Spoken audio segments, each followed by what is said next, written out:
মানুষ আপনার নিন্দা তখনই করবে যখন তার স্বার্থ ফুরিয়ে যাবে, আর যেখানে স্বার্থ শেষ সেখানেই বদনাম শুরু, কথাই আছে। আর নিন্দা আপনার তখনই করবে আর তারাই করবে যাদেরকে আপনি সবসময় সাহায্য করেছেন বা পাশে ছিলেন। এই মানুষগুলোই কি একসময় আপনার নিজের নিন্দা করে বেড়াবে। মানুষ খুব বলতে গেলে কি স্বার্থপর, যতক্ষণই তার স্বার্থ ছিল ততক্ষণই কি সে আপনার সুনাম করবে, আপনার ভালো থাকবে, কিন্তু স্বার্থ ফুরিয়ে গেল আর অন্যদিকে গিয়ে আপনার বদনাম শুরু করলো।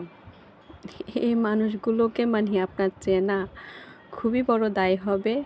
আর এই মানুষগুলো কখনো কারোর সাথেই ভালো সম্পর্ক বজায় রেখে চলতে পারে না। ওরা সব জায়গায়, শুধু আপনাকে না, যাদের সাথে চলবে তাদের সাথেই এরকম ব্যবহার করবে।